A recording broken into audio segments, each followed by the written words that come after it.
ಮನೋಹರನ ಕಟೀಲ್ ಮೇಳದಲ್ಲಿ ತಿರುಗಾಟ ಮಾಡುವಂತ ಮನಸ್ಥಿತಿ ಯಾಕೆ ಮಾಡಲಿಲ್ಲ ಅಂತ ಹೇಳಿ. ಅದಕ್ಕಲ್ಲ, ನನಗೆ ಹೆಸರು ಕೊಟ್ಟಿದೆ. ಹೌದು, ಅದಕ್ಕೂ ನನಗೆ ಯಕ್ಷಗಾನ ಕೊಟ್ಟದ್ದು. ಗೆಜ್ಜೆದ ಪೂಜೆ ಕೆಲವು ಕಲಾವಿದರಿಗೆ ಬದುಕು ಕೊಟ್ಟಿದೆ. ಹೌದು, ಇವತ್ತಿಗೆ ನಾನು ಇಲ್ಲಿ ತನಕ ಗೆಜ್ಜೆ ಪೂಜೆ ಎಷ್ಟು ಪ್ರದರ್ಶನಗೊಂಡಿದೆ ಅಂತ ಪೇಪರ್ ನಲ್ಲಿ ಬಂದಿತ್ತು. ಮನೋಹರ್ ಕುಮಾರ್ ಮಾಯ ಆದ್ರು ಅಂತ. ಯಕ್ಷಗಾನ ಚಾಪ್ಟರ್ ಕ್ಲೋಸ್ ಮಾಡಿ ಬೊಂಬಾಯಿಗೆ ಆಗ ಕರ್ನಾಟಕ ಮೇಳ ಬಿಟ್ರೆ ಬೇರೆ ಯಾವುದೇ ಮೇಳ ಕೊಂಡೋಗ್ತಿರ್ಲಿಲ್ಲ. ಆಗ ಕೊಂಡದವ ನಾನು. ದೇವಸ್ಥಾನದಿಂದ ಏನೂ ಅನುಕೂಲ ಸಿಗಲಿಲ್ಲ, ಬೆಂಬಲವೂ ಸಿಗಲಿಲ್ಲ. ದೇವಸ್ಥಾನದ ಲೆಕ್ಕದಲ್ಲಿ ಬ್ರಹ್ಮಕಲಶದ ಒಂದು ಆಟ ಬಿಟ್ರೆ ಬೇರೆ ಎಂತದೂ ಸಿಗ್ತಿರ್ಲಿಲ್ಲ ನನಗೆ. ಆಟವನ್ನ ಮಾಡ್ತಾರಂತೆ, ಸರಿಯಾಗಿ ಕಲಾವಿದರಿಗೆ ಸಂಬಳವನ್ನು ಕೊಡುವುದಿಲ್ಲಂತೆ, ಕಿಂಚಿನಿತ್ತು ಕೊಟ್ಟು ಹೆಚ್ಚು ಇವರು ಅದನ್ನ ಉಳಿಸಿಕೊಳ್ತಾರಂತೆ ಅನ್ನೋ ಮಾತುಂಟು. ಇದಕ್ಕೇನು ಹೇಳ್ತೀರಿ? ಇರುವಲ್ಲಿಗೆ ಬಂದು ಆಟ ಆಯ್ತು. ನಮ್ಮನ್ನೆಲ್ಲ ಹಸರಣ್ಣನ ಮನೆಗೆ ಚಾಗುಡಿಗೆ ಕರೆದ್ರು. ನಾವೆಲ್ಲ ಹೋಗಿ ಬರುವಾಗ ಆಟ ಸಾಮಾನ್ಯ ಅಂತ ಇಲ್ಲ ಗ್ರೌಂಡ್ ನೋಡುವಾಗ ರಥದ ಕೊಟ್ಟಿಗೆಯಲ್ಲಿ ಹಾಕಿ ಬೀಗ ಹಾಕಿದೆ. ಗೆಜ್ಜೆ ಪೂಜೆಯ ನಾಗನ ಪಾತ್ರ ನನ್ನನ್ನ ಹೊರತುಪಡಿಸಿ ಆ ಜಾಗದಲ್ಲಿ ನಾನು ಇನ್ನೊಬ್ಬರನ್ನ ನೋಡ್ತೇನೆ ಅಂತ ಹೇಳಿದ್ರೆ ನಿಮಗೆ ಸರಿಸಮಾನವಾಗಿ ಯಾರು ಮಾಡಬಲ್ಲರ ಆ ಪಾತ್ರವನ್ನ ಮಾಡ್ಲಿ. ಘಟ್ಟದಲ್ಲಿ ದೊಡ್ಡ ಗಲಾಟೆ ಆಯ್ತು. ಗಲಾಟೆ ಆಗಿ ಸೇಸಪ್ಪಣ್ಣ ಅಂತ ಹೇಳೋ ಮೇಳದ ಯಜಮಾನ ಓಡಿದ. ನಾವು ಅಲ್ಲಿ ಘಟ್ಟದಲ್ಲಿ ಮನೋಹರ್ ಅಣ್ಣನವರು ಕಾರ್ಯಕ್ರಮ 2-3 ಕಡೆಯಲ್ಲಿ ಒಪ್ಪಿಕೊಳ್ತಾರಂತೆ, ಕಾರ್ಯಕ್ರಮಕ್ಕೆ ಹೋಗುದಿಲ್ವಂತೆ ಅಂತ ಸುದ್ದಿ ಉಂಟು. ಇದಕ್ಕೇನೆ ಯಕ್ಷ ಇನ್ಫೋ ಕನ್ನಡ, ಇದು ಸತ್ಯ ವಿಚಾರಗಳ ಸ್ಪಷ್ಟ ಸುದ್ದಿ. ವೀಕ್ಷಕರೇ ನಮಸ್ಕಾರ, ಯಕ್ಷ ಇನ್ಫೋ ಕನ್ನಡಕ್ಕೆ ಸ್ವಾಗತ. ನಾನು ಸತೀಶ್ ಸಾಲಿಯಾನ. ವೀಕ್ಷಕರೇ, ಕಳೆದ ಬಾರಿಯೇ ಅಥವಾ ಈ ಹಿಂದಿನ ಸಂಚಿಕೆಯಲ್ಲಿ ಅನೇಕ ಯಕ್ಷಗಾನ ಕಲಾವಿದರನ್ನ ಪರಿಚಯಿಸುವಂತಹ ಪ್ರಯತ್ನವನ್ನ ಮಾಡ್ತಾ ಇದ್ದೆ. ಯಕ್ಷಗಾನ ಕ್ಷೇತ್ರದಲ್ಲಿ ಸೇವೆಯನ್ನು ಸಲ್ಲಿಸಿದಂತಹ ಅಥವಾ ಪ್ರಚಾರಕ್ಕೆ ಬಾರದೇ ಇರುವಂತಹ ಒಂದಷ್ಟು ಕಲಾವಿದರನ್ನ ಪರಿಚಯಿಸುವಂತಹ ಕೆಲಸವನ್ನು ಮಾಡ್ತಾ ಇದ್ದೆ. ಇವತ್ತು ಕೂಡ ನಮಗೆ ಒಬ್ಬರು ಅತ್ಯದ್ಭುತವಾದ ಯಕ್ಷಗಾನ ಕಲಾವಿದರು ಸಿಕ್ಕಿದ್ದಾರೆ. ಸಾಮಾನ್ಯವಾಗಿರುವಂತಹ ಕಲಾವಿದ ಅಂತ ಅಲ್ಲ, ನಮ್ಮ ಕರಾವಳಿ ಭಾಗ ಆಗಿರ್ಬೋದು ಅಥವಾ ಕರ್ನಾಟಕದಲ್ಲಿ ಅತ್ಯದ್ಭುತವಾದ ಕಲಾವಿದರು ಅಂತ ಹೇಳಿ ಕರೆಸಿಕೊಂಡಂತಹ ಯಕ್ಷಗಾನದ ಶ್ರೇಷ್ಠ ಕಲಾವಿದರು. ತುಳು ಪ್ರಸಂಗವನ್ನ ಮೆರೆಸಿದಂತಹ ಅಥವಾ ತುಳು ಪ್ರಸಂಗಗಳಲ್ಲಿ ಒಂದಷ್ಟು ಯಕ್ಷಗಾನ ಕಲಾವಿದರನ್ನ ಯಕ್ಷಗಾನ ಕ್ಷೇತ್ರಕ್ಕೆ ಕೊಡುಗೆಯಾಗಿ ಕೊಟ್ಟಂತಹ ಒಬ್ಬರು ವ್ಯಕ್ತಿ. ಹೆಚ್ಚು ಹೊತ್ತನ್ನ ಮಾಡುವುದಿಲ್ಲ, ಅವರನ್ನ ಪರಿಚಯಿಸುವಂತಹ ಅಥವಾ ಅವರ ಬಗೆಗೆ ಒಂದಷ್ಟು ಯಕ್ಷ ಪಯಣದ ಕಥೆಯನ್ನ ಹೇಳುವಂತಹ ಪ್ರಯತ್ನವನ್ನ ಮಾಡಿಸ್ತೇನೆ. ನಿಮ್ಮಲ್ಲಿ ಪ್ರಶ್ನೆ ಮೂಡಿರಬಹುದು, ಯಾರು ಏನು ಅಂತ ಹೇಳಿ. ಅವರು ಬೇರೆ ಯಾರು ಅಲ್ಲ, ನಮ್ಮ ತುಳು ಪ್ರಸಂಗವನ್ನ ಮೆರೆಸಿದಂತಹ ಅತ್ಯದ್ಭುತ ಕಲಾವಿದರು ಡಿ ಮನೋಹರ್ ಕುಮಾರ್ ಅವರು. ಅವರನ್ನ ಕಾರ್ಯಕ್ರಮಕ್ಕೆ ಪ್ರೀತಿಪೂರ್ವಕವಾಗಿ ಸ್ವಾಗತಿಸಿಕೊಳ್ತಾ ಇದ್ದೇನೆ. ಮನೋಹರಣ್ಣ, ಕಾರ್ಯಕ್ರಮಕ್ಕೆ ಪ್ರೀತಿಪೂರ್ವಕ ಸ್ವಾಗತ. ನಮಸ್ಕಾರ. ಅತ್ಯಂತ ಬ್ಯುಸಿ ಇರುವಂತಹ ಕಲಾವಿದರು, ಮಳೆಗಾಲದಲ್ಲಿ ಕೂಡ ಯಕ್ಷಗಾನ ಇದರಲ್ಲಿ ಬ್ಯುಸಿ ಇರುವಂತವರು. ಇವತ್ತಿನ ಸಂದರ್ಭ ನಮ್ಮ ಕರೆಗೆ ಹೋಗ್ಬಿಟ್ಟು ಇವತ್ತಿನ ಕಾರ್ಯಕ್ರಮದಲ್ಲಿ ಭಾಗವಹಿಸಿರುವಂತದ್ದು ಅತ್ಯಂತ ಸಂತೋಷವನ್ನ ತಂದಿದೆ. ಒಂದಷ್ಟು ಜನರ ಕೋರಿಕೆ ಇತ್ತು, ಮನೋಹರ್ ಕುಮಾರ್ ಅವರನ್ನು ಮಾತಾಡಿಸಿ ಅಂತ ಹೇಳಿ. ರಂಗದಲ್ಲಿ ಅತ್ಯದ್ಭುತವಾಗಿ ಮೆರೆದಂತವರು ನೀವು. ನಿಮ್ಮ ವೇಷವನ್ನ ನೋಡಿಕೊಂಡು ಬಾಲ್ಯದಲ್ಲಿ ನಾವು ಬೆಳೆದಂತವರು ನಾವುಗಳು. ಹಾಗಾಗಿ ಅನೇಕ ಜನರ ಕೋರಿಕೆಯ ಮೇರೆಗೆ ನಿಮ್ಮನ್ನ ಇವತ್ತು ವೀಕ್ಷಕರ ಮುಂದೆ ತಂದಿಡುವಂತಹ ಪ್ರಯತ್ನವನ್ನ ಮಾಡಿದ್ದೇನೆ. ಈಗ ನಾನು ಮೊದಲು ಯಕ್ಷಗಾನ ವಿಚಾರಕ್ಕೆ ಬರ್ತೇನೆ. ಅದಕ್ಕಿಂತ ಮೊದಲು ಈಗ ಕೆಲವರಲ್ಲಿ ಗೊಂದಲ ಇದೆ. ಮನೋಹರನ್ನ ಕೇರಳದವರ ಕರ್ನಾಟಕದವರ ಅಂತ ಹೇಳಿ, ಹಾಗಾಗಿ ನಿಮ್ಮ ಮೂಲ ಎಲ್ಲಿ ಅಂತ ಹೇಳಿ, ನಿಮ್ಮ ಹಿನ್ನೆಲೆ ಅನ್ನುವಂಥದ್ದು ಏನು, ಎಲ್ಲಿ ಹುಟ್ಟಿರುವಂತದ್ದು? ನಾನು ಹುಟ್ಟಿದ್ದು ಕೇರಳದಲ್ಲಿ, ತ್ರಿಶೂರಿನಲ್ಲಿ ಹುಟ್ಟಿದವ. ನನ್ನ ತಂದೆಯವರು ವ್ಯಾಪಾರ ನಿಮಿತ್ತವಾಗಿ, ಅಂದರೆ ಹೋಟ್ಲು ವ್ಯವಹಾರ ಇತ್ತು ಅವರಿಗೆ. ಅವರು ಧರ್ಮಸ್ಥಳದಲ್ಲಿ ಬಂದು ಹೋಟ್ಲ ಅಂಗಡಿಗಳನ್ನು ನಡೆಸ್ತಾ ಇದ್ರು. ಆದ್ರಿಂದ ನಾನು 3 ವರ್ಷದ ಮಗು ಇರುವಾಗ ನಾನು ಧರ್ಮಸ್ಥಳಕ್ಕೆ ಬಂದವ. ಧರ್ಮಸ್ಥಳದಲ್ಲಿ ನನ್ನ ಶಾಲೆ ಮತ್ತು ನನ್ನ ಬದುಕು ಹೆಚ್ಚಾಗಿ ಧರ್ಮಸ್ಥಳದಲ್ಲಿ ಇತ್ತು. ತಂದೆಯವರು ಹೋಟ್ಲು ನಡೆಸ್ತಾ ಇದ್ರು. ಯಕ್ಷಗಾನಕ್ಕೆ ಆಕಸ್ಮಿಕವಾಗಿ ಬಂದವರು. ಮನೋಹರಣ್ಣ, ಮೂಲತಃ ನೀವು ತ್ರಿಶೂರಿನವರು ಅಂತ ಹೇಳಿದ್ರಿ, ಮತ್ತೆ ಧರ್ಮಸ್ಥಳಕ್ಕೆ ಬಂದ್ರಿ. ಧರ್ಮಸ್ಥಳ ಬಂದು ನೀವಲ್ಲಿ ಯಕ್ಷಗಾನದ ಕಡೆಗೆ ಆಸಕ್ತಿ ಹೇಗೆ ನೀವು ಮುಂದುವರಿದ್ರೆ? ಯಕ್ಷಗಾನ ಅನ್ನುವಂಥದ್ದು ಹೇಗೆ ನಿಮಗೆ ಹೋಗಿಕೊಂಡಿತು ಅಂತ ಹೇಳಿದ್ರೆ? ನನ್ನ ತಂದೆಯವರು ಆಕಸ್ಮಿಕವಾಗಿ ತೀರಿದ್ರು. ತಂದೆಯವರು ತೀರುವಂತಹ ಹೊತ್ತಿನಲ್ಲಿ ನನಗೆ 9 ವರ್ಷ ಪ್ರಾಯ. ನನ್ನ ಮಲ್ತಾಯಿ ಅಂದ್ರೆ ತಂದೆ 2ನೇ ಮದುವೆ ಆದವರು. ಅವರಿಗೆ ಸ್ವಲ್ಪ ತೊಂದರೆಗಳೆಲ್ಲ ಬರ್ತಾ ಇತ್ತು ನನಗೆ. ಹಾಗೆ ಆಕಸ್ಮಿಕವಾಗಿ ಧರ್ಮಸ್ಥಳ ಛತ್ರದಲ್ಲಿ ಕೆಲಸಕ್ಕೆ ಸೇರಿದೆ ನಾನು. ಛತ್ರದಲ್ಲಿ ಕೆಲಸಕ್ಕೆ ಸೇರಿದಾಗ ಅದೇ ವರ್ಷವೇನೋ ಅಲ್ಲ, ಒಂದೆರಡು ವರ್ಷ ಕಳೆದು ಕೇಂದ್ರ ಪ್ರಾರಂಭ ಆಯಿತು. ಧರ್ಮಸ್ಥಳ ಕೇಂದ್ರ ಪ್ರಾರಂಭ ಆದಾಗ ಕೇಂದ್ರದಲ್ಲಿ 3 ಜನ ಗುರುಗಳು. ಧರ್ಮಸ್ಥಳ ಕೇಂದ್ರದಲ್ಲಿ ಹೌದು, ಕುರಿ ವಿಠಲ ಶಾಸ್ತ್ರಿಗಳು, ಮತ್ತೆ ಪಡ್ರೆ ಚನ್ನಣ್ಣ, ಮತ್ತೆ ಮಾಂಬಾಡಿ ಅಜ್ಜ ಅಂತ ಹೇಳಿದ್ರು. ಹೌದು, ಅವರು 3 ಜನ.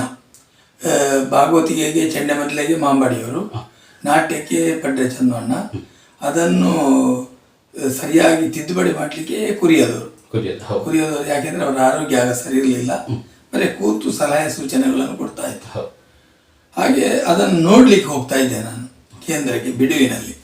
ಛತ್ರದ ಕೆಲಸ ಅಂದ್ರೆ ಬೆಳಿಗ್ಗೆ ಒಂದು 11 ಗಂಟೆಗೆ ಪ್ರಾರಂಭ ಆದ್ರೆ ಆಗೆಲ್ಲ ಜನಸಂಖ್ಯೆ ಕಡಿಮೆ, ಆಗ ಛತ್ರದಲ್ಲಿ ಕೆಲಸ ಸಹ ಕಡಿಮೆ. ಒಂದು 3 ಗಂಟೆಗೆ ಮುಗೀತದೆ ಕೆಲಸ. 3 ಗಂಟೆಗೆ ಮುಗಿದ ತಕ್ಷಣ ನಾನು ಕೇಂದ್ರಕ್ಕೆ ಹೋಗುದು. ಕೇಂದ್ರಕ್ಕೆ ಹೋಗಿ ಕೂತ್ಕೊಳ್ಳೋದು, ನೋಡ್ತಾ ಇರೋದು. ಹಾಗೆ ಅದೇ ಪ್ರತಿದಿನ ಹಾಗೆ ಮಾಡ್ತಾ ಇದ್ದೆ.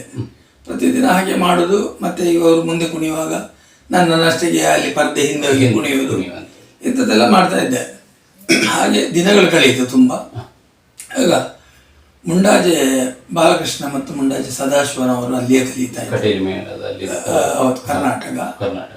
ಇವರು ಸದಾಶಿವ ಶೆಟ್ಟರು ಕರ್ನಾಟಕದಲ್ಲಿ ಇರಲಿಲ್ಲ, ಬಾಲಕೃಷ್ಣ ಶೆಟ್ಟರು ಕರ್ನಾಟಕದಲ್ಲಿ ಮೇಳದಲ್ಲಿ ತಿರುಗಾಟ ಆಗಿ ಅವರು ಮತ್ತು ಮಾಡಾವು ಬರಗೋಪನವರು ಬಂದರು ಅಲ್ಲಿಂದಲೇ. ಹಾಗೆ ಅವರು ಹೇಳಿದರು, ಗುರುಗಳೇ ಆ ಹುಡುಗನಿಗೆ ಸ್ವಲ್ಪ ಕುಣಿಲಿಕ್ಕೆ ಬರ್ತದೆ ಅಂತ ಹೇಳಿದರು. ಹಾಗೆ ನಾಟ್ಯ ಕಲಿಸಿ ಕೊನೆಯ ಹಂತದಲ್ಲಿ ಸಾಯಂಕಾಲ ಆಗುವಾಗ ಎಲ್ಲರಿಗೂ ಒಂದು ದಿಂಗಣ ಕೊಡುವ ಕ್ರಮ ಉಂಟು. ಆಗ ಗುರುಗಳು ಹೇಳಿದರು, ಚಂದಣ್ಣ ಒಂದು ದಿಂಗಣ ಹೋಗ ಅಂತ ಹೇಳಿದರು. ನಾನು ದಿಂಗಣ ಹೋದೆ. ಪ್ರವೇಶ ಹೋಗಿ ಹೌದು, ಪ್ರವೇಶ ಹೋದೆ. ಪ್ರವೇಶ ಹೋಗುವಾಗ ನನ್ನದು ದಿಂಗಣ ಉಲ್ಟಾ ಇತ್ತು. ಆಗ ಹೌದಾ, ಆಗ ಲೆಫ್ಟ್ ಹ್ಯಾಂಡ್ ನಲ್ಲಿ ತುಂಬಾ ಹಾರ್ತಾ ಇದ್ದೇನೆ.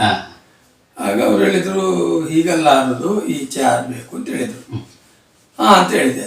ಮತ್ತೆ ಅವ್ರು ಹೇಳಿದ್ರು, ಇನ್ನು ಇಲ್ಲಿಗೆ ಬರಬಾರ್ದು ಅಂತ ಹೇಳಿದ್ರು. ಇದು ಕೇಂದ್ರ ಅವರ ನಿಯಮಿತವಾದ ಮಾತ್ರ, ಬೇರೆಯವರಿಗೆ ಕಲಿಸಲಿಕ್ಕೆಲ್ಲ ನನಗೆ ಅಧಿಕಾರ ಇಲ್ಲ, ಅದರಿಂದ ಬರಬಾರ್ದು.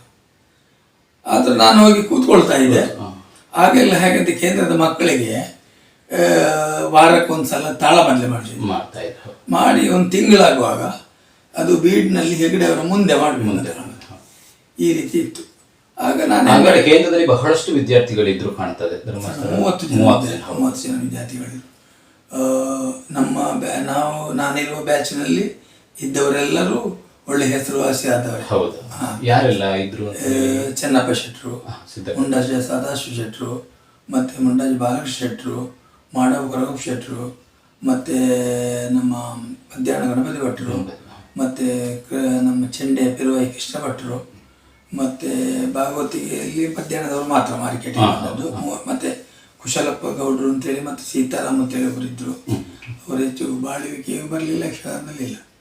ಮತ್ತೆ ತುಡಿಕಾನ ವಿಶ್ವನಾಥ ಗೌಡರು, ಮಂಜುನಾಥ ಪ್ರಭು, ಉಜಿರೆ ನಾರಾಯಣ ಹಾಸ್ಯಗಾರರು. ಉಜಿರೆ ನಾರಾಯಣ ಎಲ್ಲ ನಾನು ಒಟ್ಟಿಗೆ ಇದ್ದ ನಾವು ಅದೇ ಬ್ಯಾಚ್. ನಾವು ಅಧಿಕೃತವಾಗಿ ಸೇರಿದವರಲ್ಲ. ಹಾಗೆ ಹಾಗೆ ಆ ವರ್ಷ ಕಳೆಯಿತು.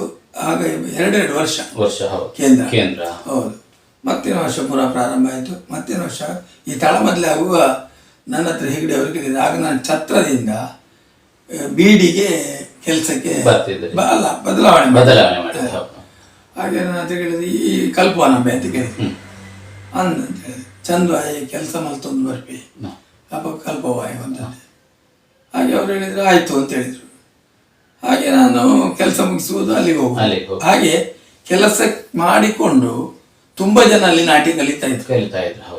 ಒಂದು ಮಾಲಿಂಗ ಭಟ್ರು ಅಂತ ಅಲ್ಲಿ ಆಫೀಸಿನಲ್ಲಿ ಕೆಲಸ ಮಾಡೋರು, ಮತ್ತೆ ಹೆಗಡೆಯವರ PA ಆಗಿದ್ದ ಒಬ್ಬ ಡೊಂಬ ಅಂತ ಹೇಳುವವರು, ಮತ್ತೆ ವಜ್ರನಾಭರು, ಇವರೆಲ್ಲ ಬಿಡುವಿನ ಹೊತ್ತಿನಲ್ಲಿ ಬಂದು ನಾಟ್ಯ ಕಲಿತಾರೆ. ನಾನು ಮಾತ್ರ ನಾಟ್ಯ ಕಲೀಲಿಕ್ಕೆ ಬಂದ ಮತ್ತೆ ಕೊನೆ ಕೆಲಸವೇ ಬಿಟ್ಟೆ. ನಾಟ್ಯಕ್ಕೆ ಹೌದು, ಹೋಗಿ ಹೋದೆ. ಹಾಗೆ ಆಯಿತು, ಪ್ರಾರಂಭ ಆಯಿತು, ಕಲಿತಾ ಇದ್ದೆ. ಕೇಂದ್ರ ಮುಗಿಯಿತು. ಏನು ದೊಡ್ಡ ದೊಡ್ಡ ವೇಷಗಳೆಲ್ಲ ಮಾಡಲಿಲ್ಲ. ಹಾಗೆ ಉಮೇಶ್ ಶೆಟ್ಟಿ 2 ವರ್ಷ ಕೇಂದ್ರದಲ್ಲಿ ಕಲಿತ್ರಿ. ಹೌದು, 2 ಅಂದ್ರೆ 1.25 ವರ್ಷ.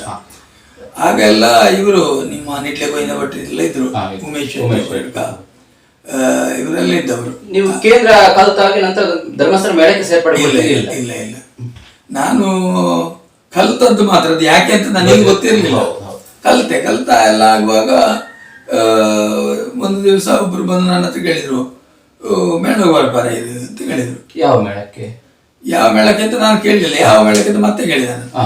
ಅಲ್ಲಿ ವಾಸವಾಚಾರ್ಯ ಅಂತೇಳಿ ಈಗಲೂ ಬೆಳ್ತಂಗಡಿಯಲ್ಲಿ ಇದ್ದಾರೆ ಅವರು ಮೊದಲು ಧರ್ಮಸ್ಥಳ ಮೇಳದಲ್ಲಿ ಹೌದು, ಮೊದಲೇಗಾರ. ಮೊದಲೇ. ಹೌದು, ಅವರು ಕೇಳಿದ್ರು ಮೇಳ ಮಿನಿಮಮ್ ಅಂತ ಹೇಳಿದ್ರು. ಆ ಮೇಳ ತಿಳ್ಕೊಂಡು ಹೋಗೋಣ. ಆಗ ಮೇಳ ಅಂತ ಎಂತ ಅಂತ ಗೊತ್ತಿಲ್ಲ. ಹೌದು. ಹಾಗೆ ಜನಾರ್ದನ ಆಚಾರ್ಯರು ಅಂತ ಹೇಳಿದ್ರು ಉಜಿರೆ ಹತ್ರ. ಅವರು ಸುರತ್ಕಲ್ ಮೇಳದಲ್ಲಿ ಸುರುವೇಶದವರಾಗಿದ್ದರು. ಅವರು ಹೇಳಿದ್ರು ಸುರತ್ಕಲ್ ಮೇಳಕ್ಕೆ ಬರ್ತೀವಿ. ಅಲ್ಲ ಸಾರಿ, ಸುರಿಗೆ ಅದಕ್ಕೆ ಅಲ್ಲ, ಅದಕ್ಕಿಂತ ಮೊದಲು ಕುಂಬಳೆ ಸೇಸಬಣ್ಣ ಅಮಟಾಡಿ ಮೇಳಕ್ಕೆ ನನ್ನ ಕೇಳಿದರು. ಬರ್ತೇನೆ ಅಂತ ಹೇಳಿದೆ. ಹಾಗೆ ಅಮಟಾಡಿಗೆ ಯಾರು ಕರ್ಕೊಂಡು ಹೋದ್ರು, ನಾನು ಅಂತ ನೆನಪು ಬರ್ತೇನೆ. ಹಾಗೆ ಅಮಟಾಡಿಯಲ್ಲಿ ಅಲ್ಲಿ ಒಂದು ಮಂದಿರದ ಎದುರು ಸೇವೆ, ಅಲ್ಲಿ ಆಟ ಆಯಿತು. ನನ್ನ ಜಯರಾಮಾಚಾರಿ, ಆಗ ಜಯರಾಮಾಚಾರಿ ಅಲ್ಲಿ ಕೇಂದ್ರಕ್ಕೆ ಬರಲಿಲ್ಲ, ಅವ ಹೀಗೆ ಹೋಗ್ತಾ ಇದ್ದ. ಬಂಟ್ವಾಳ ಜಯರಾಮ. ಹೌದು, ಅವರು ಕೇಂದ್ರಕ್ಕೆ ಸೇರುವುದಕ್ಕಿಂತ ಮೊದಲೇ ಹೀಗೆ ಹವ್ಯಾಸ ಆಗಿ ಸ್ವರ್ನಾಡು ಮೇಳದಲ್ಲೆಲ್ಲ ಹೋಗ್ತಿದ್ದ. ನಾನು ಹೋದ ವರ್ಷ ಅಮಟಾಡಿ ಮೇಳಕ್ಕೆ ಬಂದಿದ್ದರು. ಜಯರಾಮಾಚಾರ್ಯ ಕೋಡಂಗಿ, ಕೋಡಂಗಿ ನನ್ನದು ನಿತ್ಯವೇಷ. ಜೊತೆಯಾಗಿ ಯಾರಿದ್ರು? ಜೊತೆಗೆ ರಾಮ ಗುಡಿಗಾರ ಅಂತ ಹೇಳಿ, ಗುಡಿಗಾರ ಅಲ್ಲ ಮಲೆ ಗುಡಿಗಾರ. ಹೌದು, ಅವ ಮತ್ತು ನಾನು. ಹಾಗೆ ಅವತ್ತಿನ ಸೇವೆ ಆಯಿತು. ಮರುದಿವಸ ನಮಗೆ ಇದರ ಬಗ್ಗೆ ಎಂಥದ್ದು ಗೊತ್ತಿಲ್ಲ ನನಗೆ, ಆಗ 13 ವರ್ಷವೇನು. ಅಷ್ಟೊತ್ತಿಗೆ ನನ್ನ ಹೇಳಿದ್ರು ಒಂದು ಕಟ್ಟು ತಂದು ಕೊಟ್ಟರು. ನಂತರ ದೊಡ್ಡ ಬಟ್ಟೆ ಕಟ್ಟು ಜಯರಾಮಾಚಾರ್ಯ ಹತ್ರ ಕೊಟ್ಟರು, ರಾಮ ಹತ್ರ ಕೊಟ್ಟರು. ಎದುರಿಂದ ಜನ ಹೋಗ್ತಾರೆ, ಅವರ ಹಿಂದೆ ನೀವು ಹೋಗಿ ಆಯಿತು ಅಂತೇಳಿ ನಾವು ಹೊರಟೆವು. ದುಡ್ಡು ಗಿಡ್ಡ ಅಂತ ಇಲ್ಲ, ಹೊರಟು ನಡ್ಕೊಂಡು ಹೋಗ್ಲಿಕ್ಕೆ ನಡೆದು ಸಾಕಾಗಿ ಆಗ ಗೊತ್ತಿಲ್ಲ ಇರುವ ಇಲ್ಲು ಅಂತ. ಇರುವ ಇಲ್ನಲ್ಲಿ ಆಟ. ಹೌದು. ಹಾಗೆ ಇರುವ ಇಲ್ನಲ್ಲಿ ಆಟ ಆಯಿತು. ಅಲ್ಲಿ ಹಸರಣ್ಣ ಮನೆಯಲ್ಲೆಲ್ಲ ಕಾಫಿ ಗೀಫಿ ಎಲ್ಲ ಆಯಿತು. ಅಲ್ಲಿ ಮಧ್ಯಾಹ್ನದ ಊಟ 1000 ಮನೆಯಲ್ಲಿ ಆಟ ಆಯಿತು. ಆಗ ಎಷ್ಟು ₹1.50 ಎಲ್ಲ ಕೊಡೋದು. ಸರಿಯಾದ ಊಟ ಇಲ್ಲ, ಸರಿಯಾದ ವ್ಯವಸ್ಥೆ ಇಲ್ಲ. 1960-70 ಈ ಆಸುಪಾಸಲ್ಲಿ ಇಲ್ಲ, 72. ಹಾಗೆ ತಿರುಗಾಟ ಆಯ್ತಾ ಹಾಗೆ ನಡೀತಾ ಇರುವಾಗ ಅಂದರೆ ಮಧ್ಯಾಹ್ನದ ಊಟ ಇಲ್ಲ, ರಾತ್ರಿ ಊಟ ಇಲ್ಲ, ಒಂದು 4 ಗಂಟೆಗೆ ಊಟ. ಹಾಗೆಲ್ಲ ನಮಗೆ ಕೆಲಸ ವೇಷಭೂಷಣಗಳನ್ನು ಒಣಗಿಸ್ಬೇಕು. ರಂಗಸ್ಥಳಕ್ಕಾಗಿ ಗುಂಡಿ ತೆಗಿಬೇಕು ಕಂಬಗಳಿಗೆ. ಆಗ ಈ ನಿತ್ಯವೇಷದವರಲ್ಲಿ 3 ಜನರಲ್ಲಿ ಈ ಗುಂಡಿ ತೆಗಿಲಿಕ್ಕೆ ಹೇಳ್ತಾರೆ. ಈ ಗುಂಡಿ ಎಲ್ಲ ತೆಗೆದು ನಾವು ಎಲ್ಲ ಆಗುವಾಗ ಸ್ನಾನ ಎಲ್ಲ ಮಾಡಿ ಆಗುವಾಗ 2-2.5 ಗಂಟೆ ಆಗ್ತದೆ. ನಿದ್ದೆ ಬರ್ತಿದ್ದೆ, ರಾತ್ರಿ ಇಡೀ ನಿದ್ದೆ ಇಲ್ಲ. ಆಗ ವೇಷ ಜವಾಬ್ದಾರಿ ಇಲ್ಲದಿದ್ರು ನಿದ್ದೆ ಮಾಡ್ಲಿಕ್ಕಿಲ್ಲ. ಈಗ ಶ್ವೇತಕುಮಾರ ಚರಿತ್ರೆ ನಿತ್ಯವೇಷವೂ ಮಾಡಬೇಕು. ನಿತ್ಯವೇಷ ಆಗಿ ಈಗ ಶ್ವೇತಕುಮಾರ ಚರಿತ್ರೆ ನಿತ್ಯವೇಷ ಆಗಿ ಶ್ವೇತಕುಮಾರನ ಮದುವೆ ಅವರ ಜೊತೆ ಒಟ್ಟಿಗೆ ಹೋಗ್ಬೇಕು. ಆ ನಂತರ ಒಂದು ಕಿರಾತನ ಬಲಗಳು ಅದಾಗಿ ಬಂದು ಒಳಗೆ ಬಂದೆಲ್ಲ ಆಗುವಾಗ ಮದುವೆ ಹತ್ರ ಡಿಬ್ಬಣಿಗೆ